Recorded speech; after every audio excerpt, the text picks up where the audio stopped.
Welcome to MOTS, where we'll be applying the Manzer or Mosi-Thurlow scale of quantitative analysis of pop culture narrative through a binary system. Or MOTS! This podcast contains spoilers, mature content, and language. Viewer discretion advised.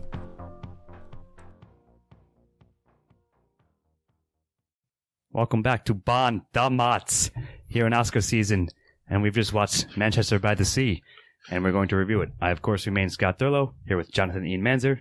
Hello. Rich Perry. What's up? And Stephen Amosi. Hey. So I will give the funny log line, and I've come up with a very simple, but I think perhaps fitting, mass holes by the sea is my alternate log line funny for this movie. Yes. And we'll go to E with a synopsis of the film. Okay, so Manchester-by-the-Sea is the story of a broken man who has another misfortune befall him as his brother dies and he has custody of his nephew.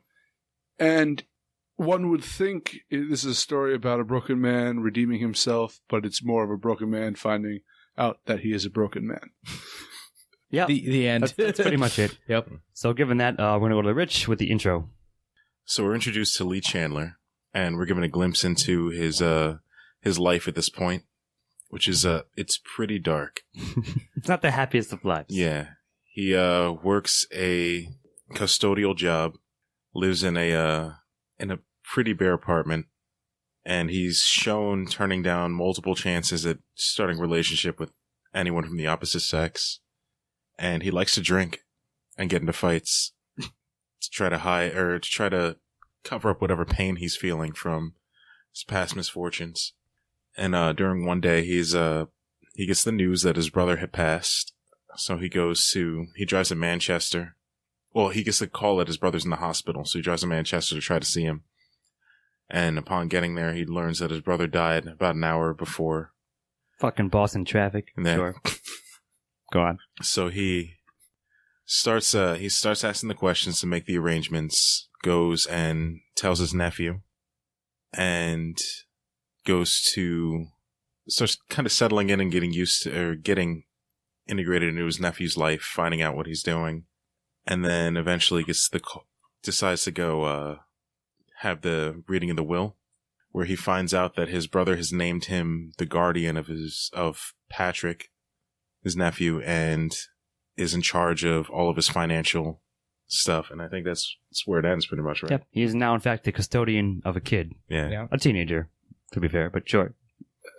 Rich, I don't mean to disagree with you, but I think that the description that he takes an interest in Patrick's life is a little bit overstating, because I don't think No, Lee I agree with you there, yeah. cares much about anything besides wallowing in his... I wouldn't say that he's like overtly but I see what you mean. he has that. What I know about Boston and Massachusetts comes from stereotypes on television, and movies such as this. And this one that kind one of time fits you in watched that, Good Will Hunting. mostly Jack Donaghy from 30 Rock, Yes. and that idea of being the repressing your emotions and like not becoming attached to anything. It's like Definitely, it was like watching a volcano that you're expecting to blow but never does. Sort of slowly dribbles pathetically down the side. Yeah. I mean, I agree with all that. And as amusing as all that is, there's something to be said that the portrayal was like that. And, however true to life it is, it was very believable. It drew me in, I'll say that. And yeah, you follow Lee Chandler's played by Casey Affleck, if we haven't mentioned that. And yeah, he's just sort of like beaten down by life and working a shitty job and so forth. And then sort of like his brother dies and his kid falls into his lap.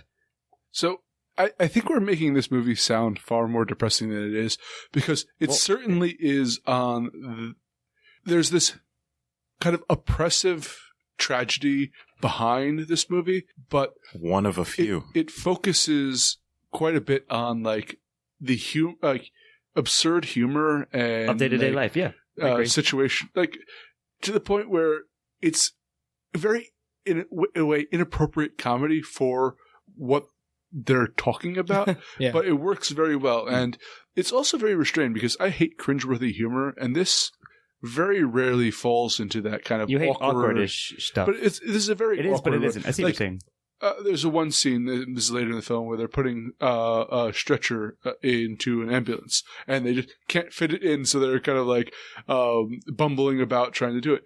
But again, it's such a strange tenor this movie goes for, that it's not funny, it's not tragedy, it's kind of this weird mixture of both. But they do a good job of showing that with the reaction of Lee's estranged ex-wife when they're in the hospital room, and they like immediately, like not immediately, but it kind of like the tragedy kind of turns into them just cracking jokes, and she can't handle it, so she just leaves.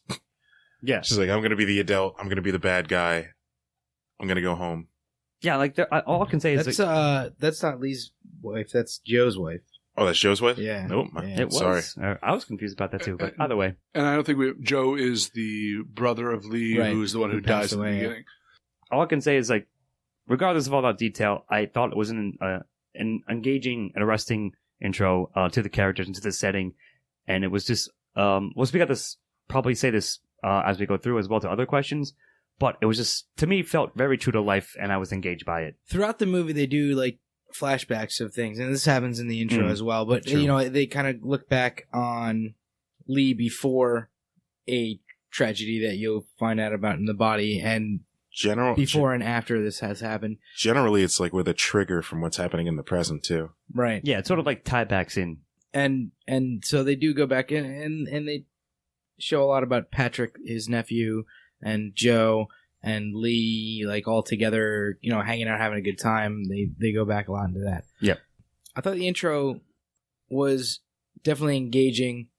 Perhaps the gist of the 3 parts, but still quite good. And I'm going to give it a 1. All right. I absolutely agree. Rich? 1. Yep. Okay. All right. Well, that'll bring us to the body with E. Okay, so the body continues this kind of gallows humor. Yes. I think is the best way of putting it. Before we go on, I almost wanted to say it's a black comedy or dark comedy. It's not quite that, but it has like moments and scenes that feel similar. Yes, it's again, this tenor is very difficult to really explain. Yeah, because it's not lighthearted. It's not a comedy. It's more of a drama, but with a heavy oppressive drama with like. It's a tragic comedy. Yes. Sure. So Lee decides to, he is given basically an allowance through the will to stay in Manchester-by-the-Sea and take care of his nephew. But he wants to get back to Boston because he has too many ghosts in Manchester. And particularly the fact that he lived here once with his ex-wife, or his current ex-wife, and the 3 children who he accidentally burned alive with a fireplace mishap. Well, his wife survived, and in a drunken party, he innocently left the house and had a fire going and couldn't remember whether or not he had the fire guard and set the house on fire, and thus killing his 3 kids. It's very tragic, yes. Wow. That's a... Very morose. So you're going through the life of Patrick, the Lee, as he tries to cope with it, and it just as it goes on, like Lee is kind of going back and forth between whether he can handle it or whether he can't, and ultimately he decides that in a way he can't, and he starts setting it up that he will leave Patrick with a friend of I think the it father, was Joe's business, partner. Yeah, business in partner. the fishing. Well, I think that's kind of in the conclusion. At first, he's trying to convince Patrick to come back with him to Boston. But I don't. But very quickly, he realized it's not going to work. It's not going to happen. Mm-hmm. I think. That's all I got. He did mention the Joe option pretty early. Yeah. Patrick's mother comes back, but she's married to a crazy Christian. There's a lot of like small little details go on, but like without retreading the entire plot, it's basically Lee trying to figure out a way to get out of the situation, and the conclusion comes up when he starts deciding in a way of not. I would say he makes an attempt for sure. Like certainly, Lee and Patrick at least have some kind of connection, or their connection grows throughout the body, but it's just not enough. Like it's obvious that it's not going to be enough to make it work logistically. Patrick doesn't want to leave his school and friends and family and or everything he has going on there, and neither does Lee want to have to move out of his position necessarily. But to say that they have a connection, I disagree with that. I think that Patrick starts to bond with Lee, but Lee is so far removed from that. I disagree. We'll talk about that in characters perhaps, but I'm on Richard's side. I somewhat disagree with that. I think they broadly do come to some connection, but they both realize it's just not enough. Sure. But I wouldn't say it's not there. But all I'm saying is, like, to your point, at least to what you said earlier, yes, there are a lot of very nice details and moments introduced, and not quick, but enough scenes that parses it all out, that sort of flesh that out. And I was again, as engaged as I was by the introduction throughout the body. There are a lot of parts in the body where you like kind of feel like maybe Lee is about to start like to thaw a little bit, or maybe he'll have like some kind of moment where he opens up or something like that, but it never happens. Yeah, like traditionally you would have some sort of sappy moment like that, but it never happens. Yeah. That's what I'm trying to say. It's the idea is you're projecting your hopes for a happy ending upon Lee, but he's so far gone that it's just not going to. I get it. All I'm saying is I think the characters realize that. I'm saving my stance on that. We'll discuss later, but I'm going to give the body a 1 regardless because I thought it was still very engaging and very well done. A couple things to mention. I think in the middle there, like there is like a lot of room for comedy in this horribly depressing movie, where like Patrick has 2 girlfriends who he's like kind of juggling. And he has like a bunch of that may or may not know about each other. Yeah. He has a bunch of conversations with Patrick about like trying to cover, like help him out, like, and it's a lot of like there's no moralizing in this movie. It's just kind of like, hey man, help me out. He's like, I don't know if I can, whatever, like, and I don't know. It's just really well balanced in that it's a bunch of scenes where not much changes, I guess, character-wise. Like it doesn't. So we'll speak about it. I think Rich and I are going to talk about this later, but there's a lot of interesting interplay between the characters. And I will say that Patrick and Lee have a very good chemistry. Like the characters, or the actors that play them have a great chemistry. I said during the movie I would totally watch a sequel with just the two of them. Yeah, that's true. He did say that. But as far as body, I have to give it a 1. I give it a 1. All 1s? All right. That'll be Steve-O with conclusion. So I believe we said the conclusion starts.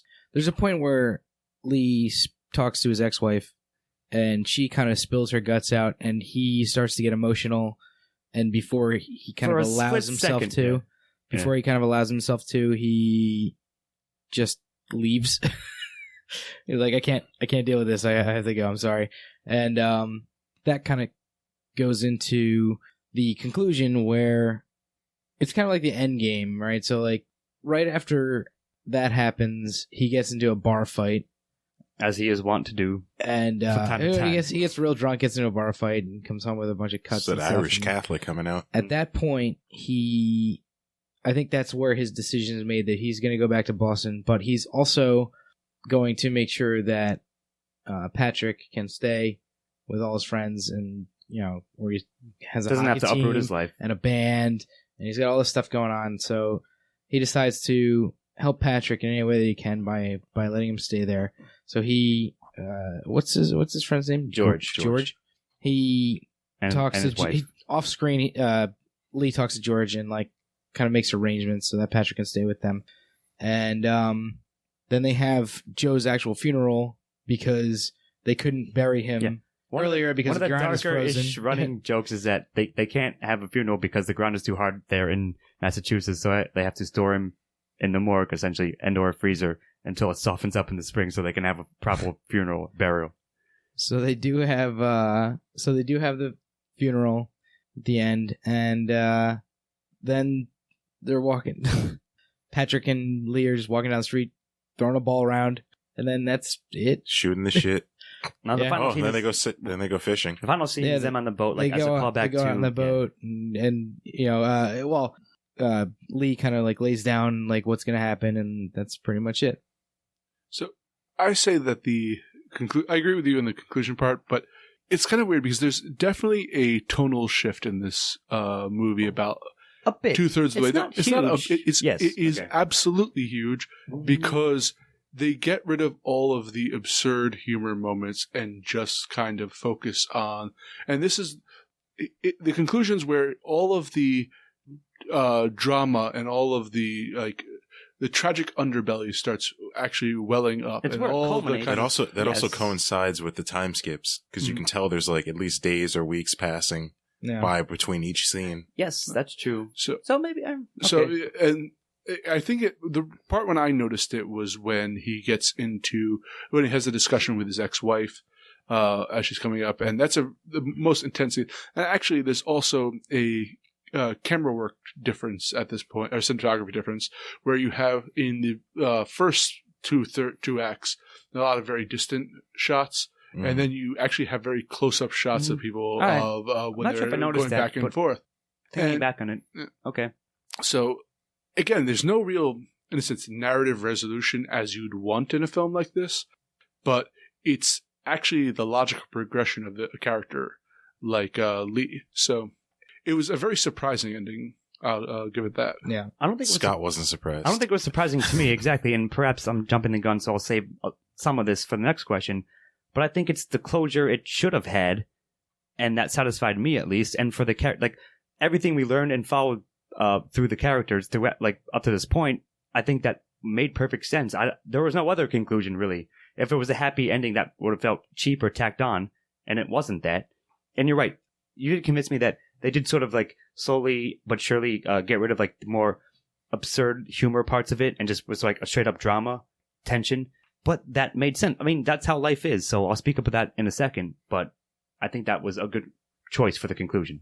Sure. That's all I'm saying. I thought this ended strongly. It was somewhat of an abrupt end. Not to the film's detriment, though. I thought that it was fine. But so is life. Yeah. Well, that's what I'm about to tell you all about that, my friend. But anyways, that mean you're giving it a 1? Yeah, I'm going to give it a 1. All right. Everyone? 1. All right.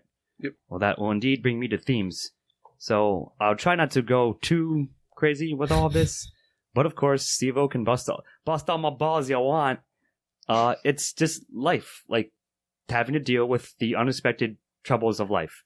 Even within, like, a past that has also sort of been unlucky, if you will. Like, tragic things have happened to Lee in the past, and he's sort of been trying to live his life kind of quietly, and the life he's living isn't all that great either, and that's why he's sort of detached. Like, I think that's part of it, at least, not the only reason. That's what Randy brings up. Like, he's just basically waiting to die. Yeah, and like that's sort of an existential kind of nightmare, but he's just dealing with the best he can. And then something unexpected happens. His brother dies, and then also on top of that, now he's been named the guardian of his nephew, and he sort of has no idea how to deal with it because he's been avoiding these kind of issues his whole life, or at least trying to not turn a blind eye, but yeah, kind of just again sort of be removed and detached from them the best he can. Even though when he has to deal with them, he will, but he's not all that invested. And yeah, like there's like a loving, like one of Patrick's girlfriend's mothers like seems to take a liking to him, and he's just sort of like awkwardly like not returning, like not reciprocating the flirting. That's like another like part of like one of the dark funny-ish scenes. Yeah, there touches the levity. So like yeah, I mean again, it's just like the harshness of life that you have to like deal with, even if you already are broken down by life, by the harshness of life previous to this point. That's the biggest one to me. Like, so while like that's always going to sort of be the case, that if any work addresses the fact that you just have to deal with life as it is, that's always going to be a good theme to me. Like, I mean, that's what everyone is doing, really. I think there's a good case to be said that Casey Affleck is dealing with a post-traumatic stress disorder or like dissociative disorder maybe. From the fact that he killed from his a past 3 children by accident. You're right. I mean, the point of that, I think you brought off-cast that a lot of the flashbacks are triggered by current present-day things. He just has no connection with like anyone. He's really. more salt, kind of. But I think, I agree that's more towards the interpretation of just like dealing with the absurdity of life. But I also think that you can also suggest that there's like a psychological viewpoint of this. I think Freud would find something in it, but of course he would. And thank God he brought probably up Freud. Castration. But yeah, it's his fear of castration is why he can't deal with life. But no, I mean, in all seriousness, I see what you're saying. I think that's also encapsulated in themes here. So yeah, it's it's this idea of trying to reconnect to a life that you had before, and struggling with it. Or I definitely have to give props to Casey Affleck for showing how heavy of a burden that was. Yeah, agree for him, because like you could definitely see him, like the cracks starting to show, and him making a valiant effort. And then even by the end, even though he didn't decide to stay the guardian of Patrick, he still moved into a bigger apartment to allow him a place to stay. Yeah. Which kind of gives like a little hope that he had some like small, like 1% perhaps, like injection of hope. Or it's like uplifting there. Like an eighth of a step forward. Yeah. But surrounding still his sort of stagnant life. I agree with all that. What do you think, Steve-O? Yeah, and it's also this like kind of weird idea of family being family no matter what, and like no matter what you've dealt with, especially in that culture, I guess you still make the effort to deal with family, and you still make the effort to be there for your family, even if you don't want to be, or if you're a husk of a fucking man. In fact, at this can't point. be. Like, yes, well said. But I don't think he could do anything but be responsible for his family, considering the failures of him being responsible for his family in the past. Yeah, it's a vicious cycle, which I think is probably like a nice little sort of sub theme, perhaps even you can get out of that. But I think it's valid for sure. Sure, but there is definitely the idea that he didn't want to do that, but he did it anyway. Sure, which I thought was interesting. I think it shadows that line pretty well, like in fact, very well. So I also think one last point. They kind of deal with how people deal with tragedy as well, like comparing Patrick's, who is perhaps one of the strongest characters in this work.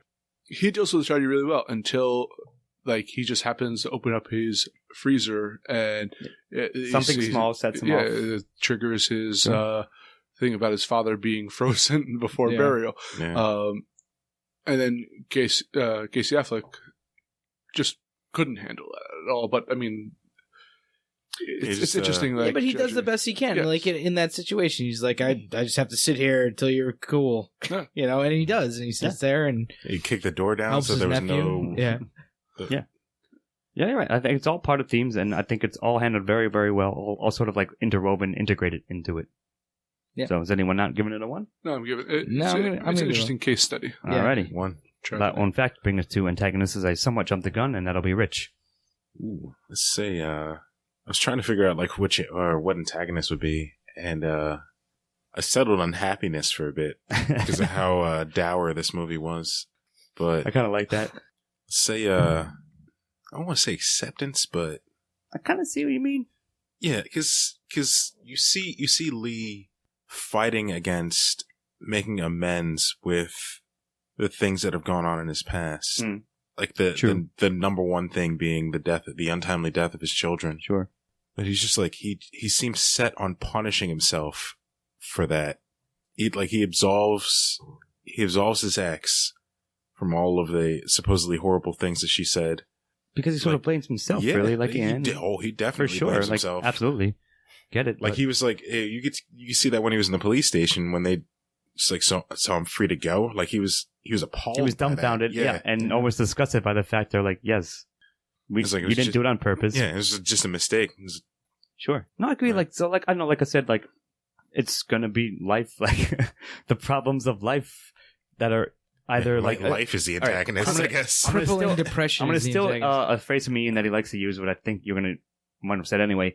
The ghosts of your past, the sins of your past, and as applied to like trying to deal with your present and perhaps whatever future you may think you do or do not have. There is a really quick moment in this film where right towards the end where Casey Affleck is he had gotten a job as a kind of handyman around Manchester. He's talking to an elderly person who knew his father, and he was telling a story about how his father went out onto a boat and just disappeared one day, and never since, like, they never discovered the boat, never found his body. Oh, what happened to him? Yeah, sure. That's right. I remember that scene. And I think that's like really the idea of death, the passing of time, being left behind while, like, the ones you love, like, go, and how, granted, it's not Casey Affleck's fault that his children died, although in a way it is, but it isn't. As the cop says, like, it's going to happen to. He said you made a mistake like a billion other people have made last night or the night before, and it's about the absurdity of death in a lot of ways and how it can be long and protracted. I mean, there's a lot of conversation about death. There's a movie about death where it's like, is it better for a person to go quickly at one point, or is it better for someone to, even though it's hard on the family? So I think that's the antagonist, and I don't want to create this like kind of bullshit grander idea to it, but that's really what this movie's focused on, dealing with the consequence of death. I don't disagree with any of that either. Yeah, very much so. The Grim Reaper is the antagonist, perhaps. You know, like the looming specter of death over the characters and how they're dealing with it. And actually, that's something that I guess is inescapable while you're watching this movie, but I hadn't really thought of until just now, is that, like, every single character in this film is, like, haunted by death in some way, and, like, they're all dealing with it in their own way. And it's like but it is like this looming, ever-present, creeping specter that just kind of sticks around. And I think it's a really effective way to tell a story. You're just like showing how everyone's dealing with trying to shrug that off, and how it kind of hangs over them. Or not, but yeah, regardless, I think it was very effective. So I'm going to give Antagonist a 1 for that. Yeah. Yes, certainly. All right, that's going to be back to you, E, with Protagonists. All right, so you have Casey Affleck's Lee. I think we were joking earlier on about him being like the amount he suffers for his things is the 12 labors of Casey Affleck. Yeah. Sure. And then I would also say that Patrick is fair to count. Yeah. It's kind of a duo movie, and the fact that you compare them quite a bit and how they react to the world. I thought that Casey Affleck did a fantastic job, especially since you get to see him play his kind of happy-go-lucky youth before the tragedy, and then you get to see him be this just the fact that he is dude. You're focused on him for the majority of the movie, and he never has an expression other than a frown. Yeah, but he still comes off as likable. Yeah, that's a testament. And I think the banter, which we'll go into dialogue for between Patrick and Lee, is like fantastic. It elevates this film. And so I'm going to give the both protagonists a strong 1. Nah, I pretty much agree. I don't have much more to say. Yeah, I think Casey Affleck did a fantastic job playing Lee. And I'm sorry I don't have the actor who played Patrick, but once they started like meeting, when they met and when they started having interact, I think one of you said that they had really good chemistry. And I agree with that. I think they played off each other very well, and also the snarkiness between the two. Is like again, the Boston, the Boston kind of like giving back and forth, like talking over each other, and they also played off very well. When we go to secondary, I think everyone else in the world and in their setting in life filled it out. So I think they did a very fantastic job, and I'll have to give them credit. Yeah, I think you guys have said pretty much everything I'm going to say. I thought that both actors did a very good job, and both characters were written very well, and especially in the dialogue between them. And actually, I was trying to figure out like how much of that was ad-libbed between the two. I don't think any of it was. I could see them having like alternate takes of scenes or something like that, but I don't know. It felt very natural, I guess. Which we'll go to dialogue, it definitely was. I'm gonna have to, if it wasn't ad-libbed, I'm gonna have to give like whoever wrote the script a fucking high five. All right. I do have one last comment about the protagonist, though. I like towards the end how you could see the influence of Lee rubbing off on Patrick. Yes, and they started having similar, or at least Patrick started having very similar, like kind of dourness and curtness to him that Lee did. So especially, it was very noticeable after he reunited with his mother. Yeah, Yeah. that's true. I think that you're right. That's a good turning point there as well. I think that was a key moment, and I agree. You could see that very well. So yeah, Yep. it's all one's for them. One for me, for sure. All right. Well, Steve-O, that'll be you with secondary. All right, so there's Lee's ex-wife, Randy, I believe. Randy. There is Joe, who actually you do see a good amount of him via flashbacks. True. He looks like a Baldwin brother. Yes, he does. You guys claim that. I disagree. That's an argument for another day. But the actor that plays him does a good job too, and he's just like a good.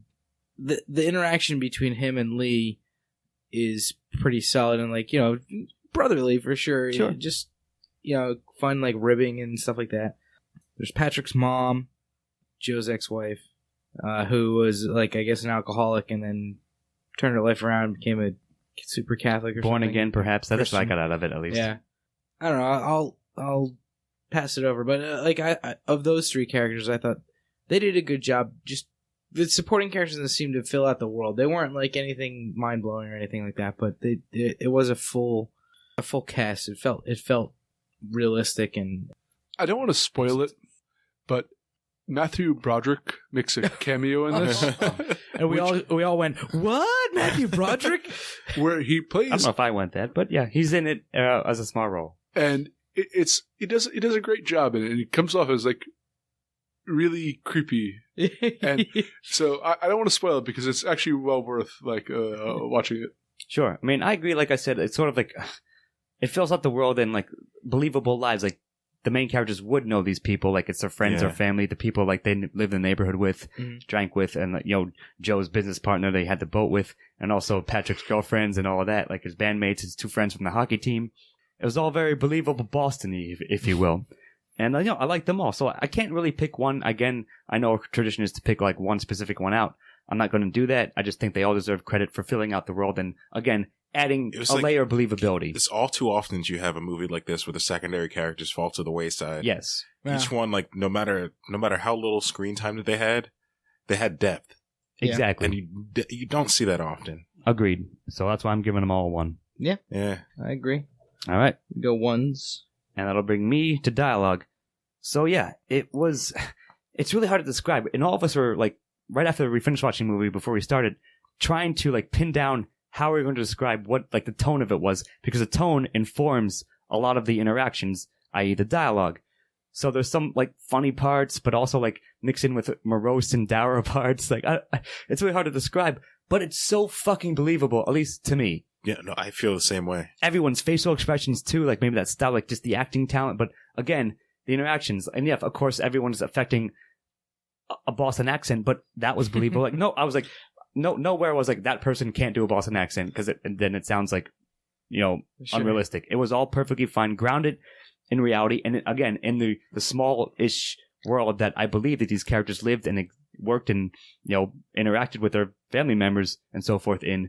So yeah, and it was snappy. And it walked a perfect line between perhaps inappropriately comedic, but also that broke up the like seriousness of a lot of the like situations. So I'll have to give it all the credit in the world for that. Yeah, I would agree with that. I mean, the strongest dialogue I thought was between Patrick and Lee, and for sure, but agreed. All of it was good, and actually the weird stuttering conversation between Lee and Randy towards the end that kicked off the conclusion, I thought was really well done too. Just like, not even so far as the... It's the closest that you could really get to like a realistic conversation. Yeah, it was well, I really like Michelle Williams as an actress. I think she does it. She's on screen for like 12 minutes in this, but like she does a terrific job. And her and Casey Affleck playing off of each other in that scene was excellent. I'll say one thing, and I know I've sort of beaten this term to death perhaps on this episode, but I believe that she was his ex-wife, and that's how he would react around her. Yeah. And I believe that she was truly trying to apologize to him, but because of the way they are, that's just how it went down. Oh, it was like it was more than just like him dealing with an ex-wife. Sure. It was like the pain of losing. Yeah, it was. You're right. Right. And then having to, and like seeing her start a new life. Right, on with top of like that. with like a she's new gotta- husband, a new kid, Yeah. Exactly. and just moving on, like him realizing that he's incapable of doing the same. That's precisely right, Rich. I totally agree, but that's why I think it was effective. Yeah. At least that's a good example to explain like how good the interactions and dialogue was in this film. This movie would be unwatchably depressing if it wasn't for that slight humor Scattered tinge, throughout, yeah. which I can't even really like. I don't want to overplay the use of humor in this because it was sprinkled throughout, but perfectly to the point when, and I have to give full credit for that. But it just made me think of something. It's interesting because in a way, like Casey Affleck's character did die and was now stuck in a kind of a limbo, watching, almost as a ghost watching other people's lives go by. Yeah, it's interesting to think. But anyway, No, I'm right. That's a little addition at the end, but I think we're all giving it a 1. Mm-hmm. I think it worked very well. And that'll bring us back to style with Rich. I really appreciated the well, as we were saying, the realness of everything. Like the first, we agree on like 2/3 of the movie. Yeah, where it's just like, especially the long shots, where you're just that's like, what I was going to bring up. Yeah, where you're just slightly out of like earshot. Yeah, out of earshot, so that you can hear like the conversations going on, but you can't quite make out the words. And you just have to go by like body language and yeah, exactly. As if you're a fly on the wall. Like I think one of you said when we were watching, it was like voyeuristic, which I think worked very well. And and even like when it was like the sweeping shots of the city, like a lot of it takes place in winter for the most part, so it's all snow covered, like landmarks and landscapes, and they're also driving. So like you're driving and Lee's driving, and like you're like right behind him, and it cuts to Patrick and right behind him. So it's like very also claustrophobic. I believe one of you used to describe it. So yeah, it invoked that sense, and it knew how to use space and also, to give you some large space and also tight space in terms of shots. I think one of the strongest points of this, and you kind of mentioned this, Rich, is the sound design. And yes. We spoke about this on a recent episode where we talked about 12 Angry Men, and I thought this used all aspects of sound really well, like the close shots, that like talking over each other. It was really good about that. Very good about pulling away so you could just kind of hear people talking, but you couldn't really tell what they were saying in a lot of points, and making the really important things cut through. Another aspect of the audio is that I thought the soundtrack was really weird, but in a good way. It worked eventually. Like in a really good way. It worked eventually. Eventually, the key word. Yeah, there were I was waiting super for you to like say that, weird Steve, operatic sections of this where they had like this overwrought, almost operatic like a choir songs going on. Except for one moment or one part where like I think it was the closest that Lee got to warming to the idea of being a guardian for Patrick. It was just like kind of like soul, like jazzy music. Yes, you're right. I do remember that moment. Yep. When they were it was when they were on the boat when they got the new engine. Yeah. That's right. Yeah. Sure. And there were other. They ran a fairly wide gamut of types of music in this as well. Okay. And I just thought they did a really good job. The cinematography was pretty. They had like garage band, a little bit of punk. Yeah. Yeah, I guess. Terrible garage band. Terrible. But that's sort stylistic suck. That's sort of one of the jokes, so I kind of like that stuff. But going back to the shots for a second, though, it's like, considering this is one of the most personal topics you can discuss with someone, the fact that you're, in a sense, watching it from an eavesdropping point of view really adds a level of discomfort, which I think that is intended. I think it's the point, for you. And I agree. So I don't have anything much more to add than that. Now you guys are right. It's almost if you're a fly on the wall and like very like awkward, intimate situations and conversations that you shouldn't really necessarily be an observer for, but yet the film, of course, forces you to be. I think I actually said that at one point during the film. I was like, I feel weird watching this. Yeah. But I think that was, like you said, it was the whole point. And yes, Steve-O, like, and Rich, at first, the music or the choirish kind of like background, I thought was maybe an odd choice, but as it went on, I was like, all right, you know what? It kind of makes sense. It kind of does add to this. And yeah, the sound design also I thought was excellent. Like, of course, like being perhaps like just around the corner or around the door, like in earshot, but not quite hearing everything, but hearing some things. I like the little bits where things little things would kind of drown out the important bits of like the conversations that he was having. Like when was it Sandy or Sylvia Sandy. One of Patrick's Sandy. girlfriends. When she came downstairs and she was making breakfast, and like the sound of the cereal was more he was on the audible. phone with More audible Yeah. than the conversation that he was having again, on the phone. again, true to life stuff, like you said, Yeah. like people are talking over each other and like they're like trying to hear. He's on the phone with the mortuary department while she's making breakfast. Yeah, all that stuff is great. So and plus cinematography. So I'm gonna give it a pretty strong 1 here. Yeah, I'm One. gonna give it 1 as well. All right, yep, everybody. All right, and that'll bring us finally to recommendation, and it'll be E first. I know some of you won't agree with this, but I think this, since we're doing the Oscar films, I think this is actually my favorite film of the year so far. We only have one left of the Oscar picks, Lion.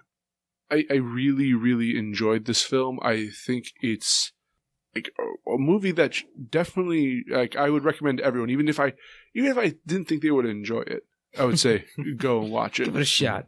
I know that there are people out there who won't enjoy this type of movie, and I can understand why, but like, I still think it's a really, really great movie. Casey Affleck's performance is fantastic. I know it won't win Best Picture, but in my heart, it is the Best Picture so far. All right. Yeah, I mean, I would say I don't think it's my favorite of the year so far, but it is definitely up there. It was a very, very good flick, and I would highly recommend that anybody who has eyeballs go and watch this movie. He's definitely in my top 3. Like the realness of it really won me over, because I wasn't exactly sure what to expect before I watched it, but it definitely won me over very quickly. I am very much in that camp. So I'm again a fond of overusing this term.